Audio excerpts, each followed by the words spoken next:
श्री गीता उपनिषदों का सार है।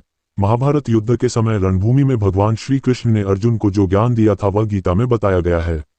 गीता में ऐसी बहुत सी बातें हैं जो मनुष्य को जीवन की कई कठिनाइयों को आसान बनाती है।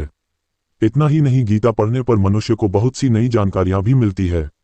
साथ ही हर अध्याय के नियमित पाठ का अपना लाभ और महत्व है। भगवान शिव ने देवी पार्वती को गीता के पहले अध्याय के पाठ का महत्व जो बताया है वही यहाँ आपके लिए प्रस्तुत है। लेकिन गीता के पहले अध्याय के महत्व को जानने से पहले जान लीजिए श्रीमद् भगवद गीता के प्रथम अध्याय की खास बातें। गीता के पहले अध्याय का नाम अर्जुन विषाद योग है। इस अध्याय में कुरुक्षेत्र के मैदान में उपस्थित बंधुओं और संबंधियों को सामने देखकर अर्जुन के मन में उठे विषाद और मन स्थिति का वर्णन किया गया है, जिसे संजय धृतराष्ट्र को बताते हैं।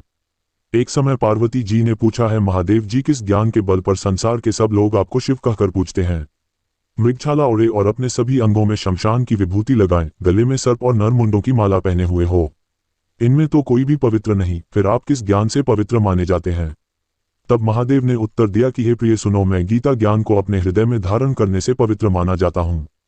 इस ज्ञान से मुझे बाहर के कर्म नहीं व्यापते।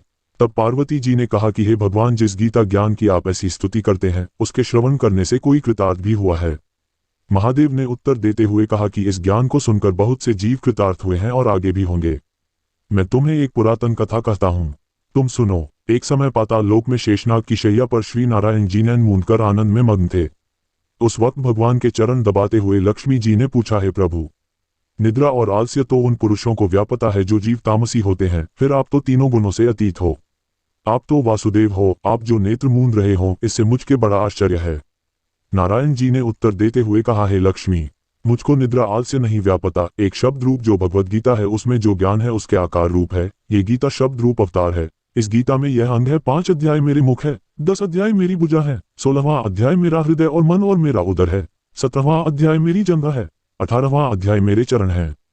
गीता श्लोक ही मेरी नाड़ियां हैं और जो गीता के अक्षर है वो मेरा रोम है।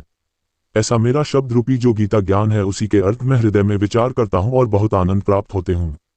लक्ष्मी जी बोली, हे श्री नारायण जी, जब श्री गीता जी का इतना ज्ञान है तो उसको सुनकर कोई जीव कृतार्थ भी हुआ है? सो मुझसे कहो। तब श्री नारायण ने कहा, हे लक्ष्मी, गीता ज्ञान को सुनकर बहुत से जीव कृतार्थ हुए हैं, सो तुम श्रवण करो। एक व्यक्ति था जो चांडालों के कर्म करता था और तेल नमक का व्यापार करता था। उसने एक बकरी पाली। एक दिन वह बकरी चराने के लिए वन में गया और वृक्ष से पत्ते तोड़ने लगा। वहां उसे एक सांप से दंश लिया, जिससे वह तुरंत मर गया। मरने के बाद उसने बहुत से नरक भोगे और फिर उसका जन्म बैल के रूप में हुआ। उस बैल को एक भिक्षुक ने मोल लिया। वह भिक्षुक उस पर चढ़कर सारे दिन मांगता फिरे। जो कुछ भिक्षा मांग कर लाता वह उसे अपने परिवार के साथ मिलकर खाता और वो बैल सारी रात द्वार पर खड़ा रहता। उसके खाने पीने का भी कोई ख्याल नहीं करता था और सुबह होते ही बैल पर चढ़कर फिर मांगने निकल जाता। जब बहुत दिन हो गए तो वह बैल भूख से गिर गया, लेकिन उसके प्राण नहीं निकले। नगर के लोगों ने देखा और उस बैल को कोई तीरथ का फल दे तो कोई व्रत का फल दे, तब भी उस बैल के प्राण नहीं छूटे। एक दिन गणिका आई। उसने लोगों से पूछा, ये कैसी भीड़ है? तो उन्होंने कहा कि इसके प्राण नहीं निकलते, अनेक पुण्यों का फल दे रहे हैं तो भी इसकी मुक्ति नहीं होती। तब गणिका ने कहा कि मैंने जो कर्म किया है उसका फल मैंने इस बैल को दिया है। इतना कहते ही बैल की मुक्ति हो गई। तब बैल ने एक ब्राह्मण के घर जन्म लिया। पिता ने उसका नाम सुशर्मा रखा।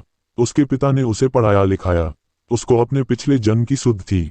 उसने एक दिन मन में विचार किया, जिस गणिका ने मुझे बैल की योनि से छुड़ाया था उसका दर्शन करूं। विप्र चलते चलते गणिका के घर गया और कहा, आप मुझे पहचानती हैं? गणिका ने कहा, मैं नहीं जानती, तुम कौन हो? तब उसने कहा कि मैं वही बैल हूँ जिसको आपने अपने पुण्य दिए थे। तब मैं बैल की योनि से छूटा था। अब मैं विप्र के घर जन्म हूँ। आप अपना पुण्य बताएं। गणिका ने कहा कि मैंने अपने जाने पुण्य नहीं किया, परंतु मेरे घर एक तोता है। वह रोज सवेरे कुछ पढ़ता है। मैं उसका वाक्य सुनती हूँ। उस पुण्य का फल मैंने तुम्हें दे दिया। तब विप्र ने तोते से पूछा कि तू सवेरे क्या पढ़ता है?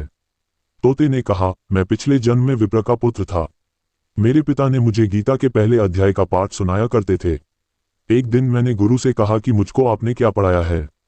तब गुरुजी ने मुझे शाप दिया कि तू तोता बन जा। इसके बाद से मैं तोता बन गया। एक दिन बहेलिया मुझे पकड़ ले आया और एक विप्र ने मुझे मोल ले लिया। वह विप्र भी अपने पुत्र को गीता का पाठ सिखाता था।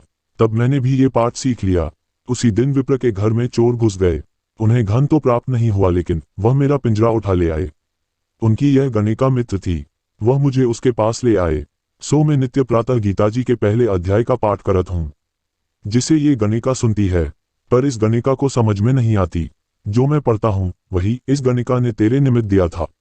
वह श्री गीता जी के पहले अध्याय का फल था। तब विप्र ने कहा कि हे तोते, तू भी विप्र है, मेरे आशीर्वाद से तेरा कल्याण हो। सो हे लक्ष्मी। विप्र के इतना कहते ही वह तोता भी मुक्ति को प्राप्त हो गया। तब गणिका ने बुरे कर्म छोड़ भले कर्म ग्रहण किए और नित्य स्नान करके श्री गीता जी के प्रथम अध्याय का पाठ करना शुरू कर दिया, जिससे उसकी भी मुक्ति हो गई।